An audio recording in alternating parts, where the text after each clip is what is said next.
Bagaimana kemudian didikan seperti itu ketika di SMP sudah bisa menulis opini tentang ujian nasional dan dimuat di koran Kompas, sementara lulusan perguruan tinggi nulis 50 kali mungkin belum tentu dimuat oleh koran Kompas. Dan ketika SMA ada yang sudah punya kemampuan membuat menghasilkan 25 buku yang diterbitkan oleh penerbit-penerbit setingkat SMA.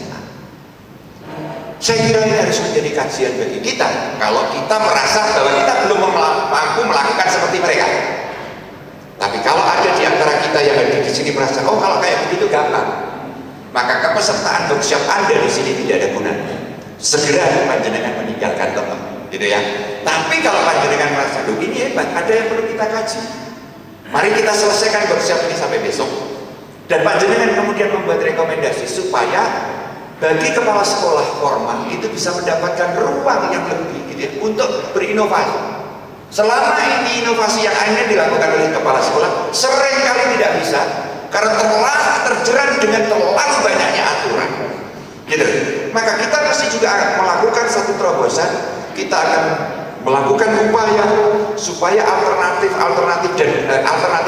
gagasan seperti Mas Barudin, Mas Nurokim itu bisa diberi ruang yang sangat cukup dan diberi kesempatan orang-orang yang punya gagasan pendidikan alternatif atau alternatif model pendidikan itu untuk mewujudkan gagasannya. Jangan diganggu dulu, baru boleh diudak-udak sama dinas dan sebagainya. Itu kalau sudah terbukti ada sesuatu yang salah. Selama ini tidak begitu. Ketika orang baru punya gagasan akan mewujudkan, sudah aturannya begini. Hasilnya adalah 1 juta sarjana nganggur di Indonesia. Nah, saya kira ini perlu menjadi renungan bagi kita. Secara mainstream, bagi arus besar, orang-orang seperti Mas Barudin, seperti Mas Nurokim, orang-orang yang dianggap sesat. Tapi kami dari Dewan Pendidikan Jawa Timur punya keyakinan mereka sebenarnya sedang berada di jalan yang benar. Sementara yang terlalu banyak membuat aturan itu selalu merasa benar biasanya. Tapi saya khawatir mereka sebetulnya sudah berada di jalan yang sesat. Gitu. Nah, mumpung Kemendikbud akan membuat perubahan kurikulum, perampingan kurikulum, yang saya kira 99,99% orang Indonesia sangat setuju dengan perampingan kurikulum. Pertanyaannya menjadi begini, apakah perampingan kurikulum itu dengan menghapus sekian mata pelajaran? Untuk SD, ya, karena anak-anak SD tidak bisa memilih. Tapi untuk SMP atau SMA, apakah perampingan kurikulum itu harus dengan pelajarannya ditentukan hanya ini, dan semuanya menempuh itu? Saya kira itu masih perlu kajian. Cuman karena sekarang ini kita tidak membahas itu, ya itu nanti menjadi pembicaraan. Artinya begini, workshop ini diadakan senyambang. Kemendikbud punya rencana itu. Nah, rekomendasi yang akan panjenengan buat besok itu kalau hebat, ya kita akan tembuskan bukan hanya untuk Gubernur Jawa Timur dengan Dinas Pendidikan Jawa Timur, tapi kita luncurkan juga untuk Kemendikbud Pusat, Komisi 10, Bappenas dan sebagainya. Gitu. Nah, jadi perampingan kurikulum ini saya kira tidak ada perdebatan. Ini ide yang luar biasa dari Kemendikbud. Pertanyaan yang berikutnya kemudian ada ide yang lain, yaitu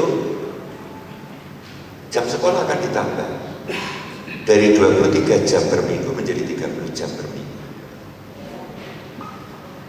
Mudah-mudahan, saya berdoa nih, ini bukan doanya pengurus Dewan Pendidikan, tapi anggota Dewan Pendidikan pribadi Sulistianto berdoa mudah-mudahan 99,99% masyarakat Indonesia menolak tambahan jam sekolah, karena sesungguhnya keluarga adalah pilar utama pendidikan. Ketika jam sekolah ditambah, maka itu sama dengan mendistribusikan keluarga sebagai pilar utama pendidikan. Maka rekomendasi di dalam kita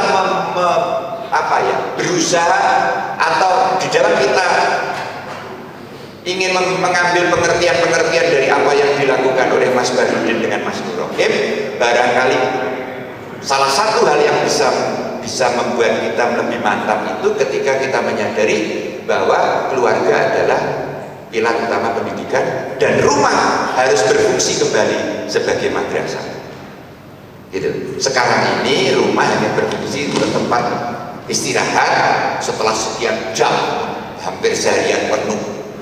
Kita bekerja misalnya, terus anaknya juga sudah lenger gitu kan, ya sekedar tempat berteduh dari panas dan hujan itu aja, dan tempat tidur, tapi kehangatan keluarga dan sebagainya kan sudah mulai hilang.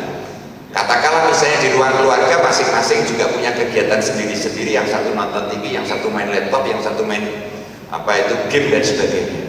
Nah, ini semua saya kira harus menjadi pertimbangan kita di dalam besok membuat rekomendasi tentang alternatif model pendidikan.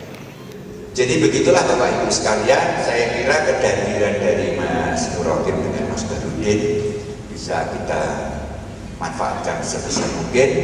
Nanti setelah Pak Prapto sebagai Wakil Ketua Dewan Pendidikan Jawa Timur memberikan pengantar materi, sesudah itu saya kira sholat maghrib dengan makan malam. Sesudah itu kita masuk lagi Bapak Ibu sekalian ke ruangan ini. Nah, di situ sesinya beliau berdua bicara. Kemudian setelah itu kita harus ada waktu yang cukup untuk tanya jawab, gitu, supaya kemudian apa-apa yang hebat-hebat dari mereka itu bisa kita serap, dan kemudian mana-mana yang memungkinkan kita terapkan di Jawa Timur bisa kita terapkan. Saya kira ini laporan saya sebagai ketua panitia, dan saya hanya berharap sebagai ketua panitia untuk Bapak Ibu sekalian memanfaatkan workshop ini dan kemudian bisa menghasilkan rekomendasi yang itu bisa kemudian bermanfaat untuk perbaikan pendidikan, bukan hanya untuk Jawa Timur tapi juga untuk Indonesia. Saya punya keyakinan matahari selalu akan terbit dari timur, maka saatnya kita memberikan rekomendasi dari Jawa Timur untuk pendidikan Indonesia. Wassalamualaikum warahmatullahi wabarakatuh.